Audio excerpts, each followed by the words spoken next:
باللہ من الشیطان الرجیم بسم اللہ الرحمن الرحیم۔ حضرت حفصہ محمد بن سیرین رحمۃ اللہ علیہ کی بہن کہتی ہیں، ہم سیانی لڑکیوں کو عیدگاہ جانے سے روکا کرتے تھے۔ عاتق کی جمع ہے وہ لڑکی جو ماں باپ کے قہر سے آزاد ہو گئی ہو، یعنی جس کو اب ماں باپ ڈانٹ نہیں سکتے۔ اردو میں اس کو سیانی کہتے ہیں، اور ان مصدر یہ ہے اور اس سے پہلے من پوشیدہ ہے۔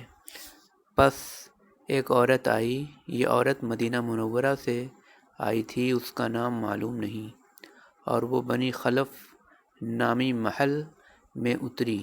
غالباً یہ بصرہ کا مسافر خانہ تھا، باہر سے آنے والے یہاں اترتے تھے۔ جب مدینہ سے وہ عورت آئی تو بصرہ کی عورتیں حدیثیں سننے کے لیے اس کے پاس آئیں۔ حضرت حفصہ رحمۃ اللہ علیہا بھی آئیں، انہوں نے اپنی بہن کے واسطہ سے یہ حدیث سنائی۔ ان کی بہن صحابیہ ہیں، ان کا نام معلوم نہیں، ہو سکتا ہے وہ ام عطیہ رضی اللہ عنہا ہوں، اور ان کی بہن کے شوہر نبی صلی اللہ علیہ وآلہ وسلم کے ساتھ 12 غزوات میں شریک رہے ہیں، اور ان کی بہن اپنے شوہر کے ساتھ 6 غزوات میں شریک رہی ہیں۔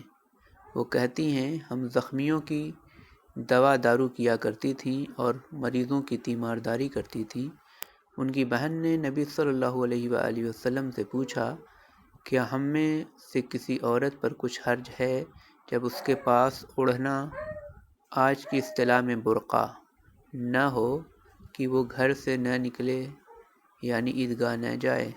آپ صلی اللہ علیہ وآلہ وسلم نے فرمایا، اس کی سہیلی اس کو اپنا اوڑھنا اڑائے، یعنی جس کے پاس برقع زائد ہو وہ ایسی عورت کو مستعار دے دے، یا ایک چادر میں 2 لپٹ کر جائیں، اور وہ مجالس خیر میں اور دعوت و نصیحت میں شریک ہوں۔ یہ عطف تفسیری ہے، الخیر اور دعوت المسلمین ایک ہیں۔ پھر جب حضرت ام عطیہ رضی اللہ عنہا بصرہ آئیں تو میں نے ان سے دریافت کیا کہ آپ صلی اللہ علیہ وآلہ وسلم نے نبی صلی اللہ علیہ وآلہ وسلم سے یہ بات سنی ہے؟ کیا آپ رضی اللہ عنہ نے نبی صلی اللہ علیہ وآلہ وسلم سے یہ بات سنی ہے؟ انہوں نے کہا، ہاں، میرے والد آپ صلی اللہ علیہ وآلہ وسلم پر قربان ہوں۔ اور ام عطیہ جب بھی آپ صلی اللہ علیہ وآلہ وسلم کا ذکر کرتی تو بابی کہتی۔ جار مجرور مفعدین سے متعلق ہے، اور اس جملہ کا مفہوم یہ ہے کہ آپ صلی اللہ علیہ وآلہ وسلم پر جو آفت آنی مقدر ہو وہ آپ پر نہ آئے، میرے ابا پر آئے۔ میں نے آپ صلی اللہ علیہ وآلہ وسلم کو یہ فرماتے ہوئے سنا ہے کہ سنیانی لڑکیاں، پردہ نشین عورتیں اور حیض والی عورتیں نکلیں، اور چاہیے کہ وہ مجالس خیر میں اور دعوت و نصیحت میں شریک ہوں، اور حائضہ عورتیں نماز کی جگہ سے الگ رہیں۔ حضرت حفصہ رحمۃ اللہ علیہا کہتی ہیں، میں نے پوچھا، کیا حائضہ عورتیں بھی شریک ہوں؟ انہوں نے کہا، کیا حائضہ عورتیں عرفہ میں حاضر نہیں ہوتیں، اور کیا ایسا نہیں کرتیں؟ تشریح: عورتوں کی عیدگاہ جانے کے سلسلے میں امام اعظم رحمہ اللہ سے اجازت اور ممانعت دونوں قول مروی ہے، اور امام ابو یوسف رحمہ اللہ فرماتے ہیں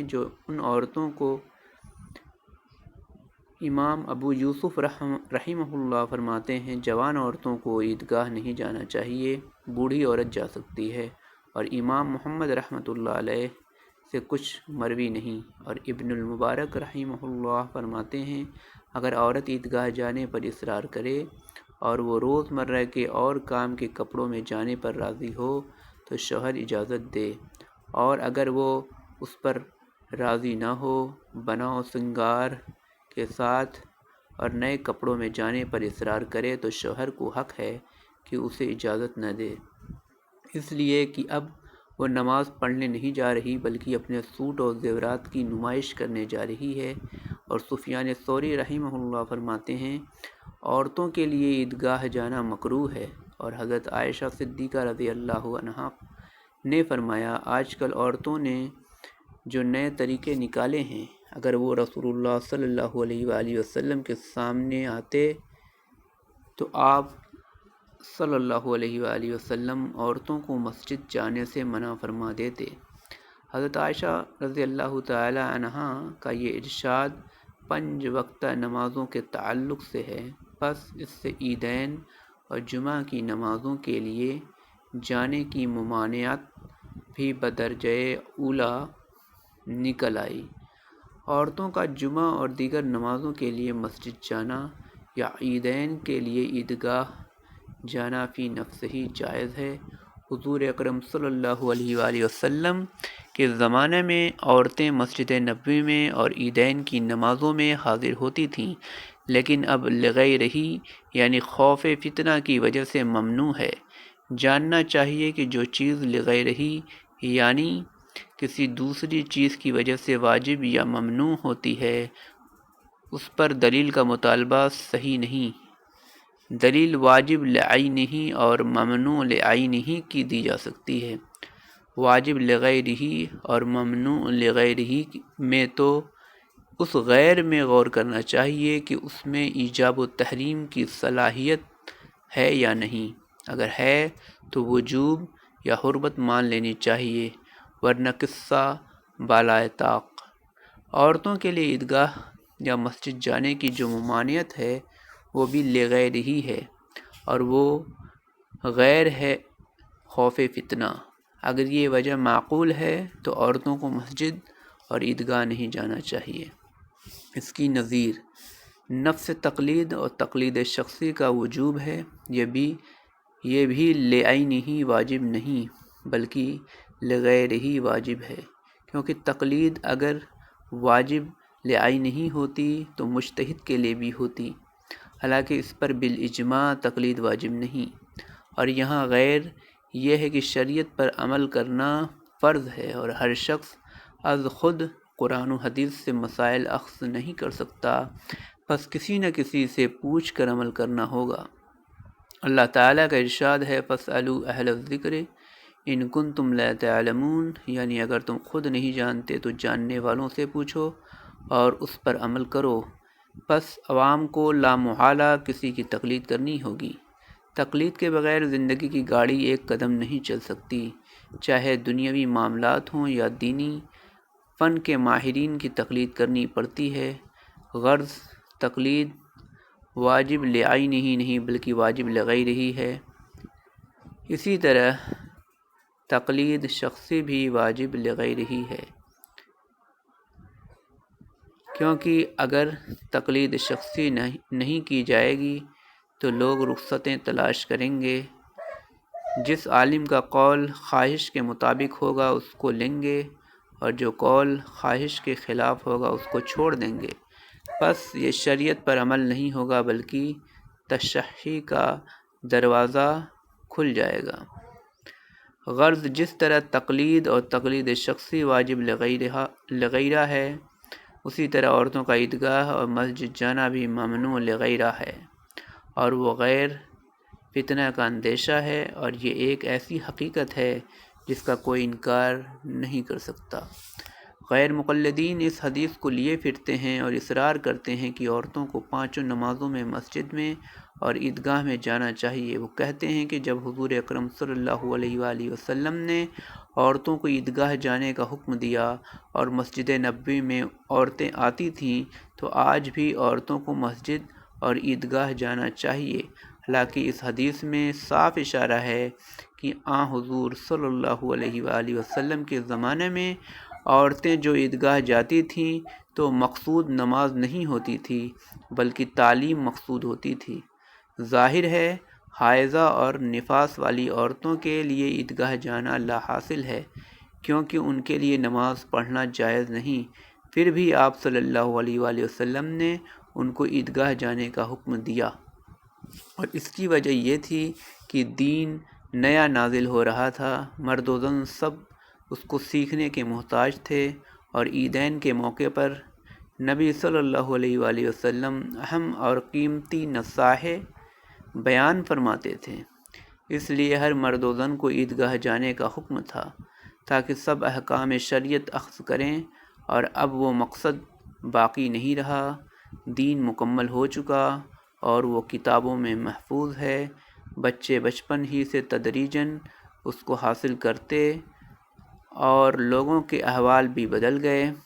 فیشن کا دور ہے، طبیعتیں شرپسند ہو گئیں، پس فتنہ کا اندیشہ ہے۔ ان بدلے ہوئے احوال میں مسئلہ یہ ہے کہ عورتوں کو نہ تو فرض نمازوں کے لیے مسجد جانا چاہیے اور نہ جمعہ کے لیے جامع مسجد اور عیدگاہ جانا چاہیے۔ فائدہ: مگر اس مسئلے سے کہ عورتوں کو مسجد نہیں جانا چاہیے ذہن غلط بن گیا۔ عورتیں بازار میں، اسٹیشن پر یا پبلک مقامات میں ہوتی ہیں، اور نماز کا وقت آ جاتا ہے اور نماز پڑھنے کے لیے کوئی جگہ میسر نہیں ہوتی، چنانچہ وہ نماز قضا کر دیتی ہیں، مگر مسجد میں جا کر نماز نہیں پڑھتی، کیونکہ ذہن یہ بن گیا ہے کہ عورتوں کو مسجد میں نہیں جانا چاہیے، حالانکہ مسجدیں مردوں کی جاگیر نہیں ہیں۔ ایسی مجبوری میں عورتوں کو مسجد میں جا کر کسی علیحدہ جگہ میں نماز پڑھنی چاہیے، اور اتفاقاً جماعت ہو رہی ہو تو وہ جماعت میں شرکت بھی کر سکتی ہیں، ان کو نماز قضا نہیں کرنی چاہیے۔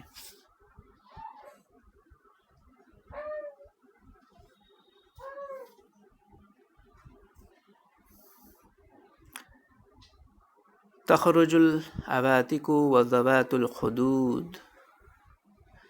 تخرج العواتق و ذوات الخدور میں عطف تفسیری ہے، کیونکہ لڑکی جب سیانی ہو جاتی ہے تو پردہ نشین ہو جاتی ہے، اور ذوات الخدور سے وہ عورتیں بھی مراد ہو سکتی ہیں جو گھر سے بالکل نہیں نکلتی۔ بعض عورتیں برقع پہن کر سب کام کرتی ہیں، بازاروں میں جاتی ہیں اور سودا سلف خریدتی ہیں، مگر شرفا کی عورتیں گھروں سے بالکل نہیں نکلتی۔ میری طالب علمی کے زمانے تک دیوبند کے شرفا کی عورتیں کبھی گھر سے نہیں نکلتی تھیں، اگر ضرورت پڑتی تو رات کو مغرب کے بعد نکلتی تھیں اور پالکی میں بیٹھ کر ایک گھر سے دوسرے گھر جاتی تھیں۔ ایسی عورتیں ذوات الخدور کہلاتی ہیں، اور جو عورتیں برقع پہن کر بے تکلف نکلتی ہیں ان کو عواتق میں لے سکتے ہیں، اور اس صورت میں عطف تفسیری قرار دینے کی ضرورت نہیں ہوگی۔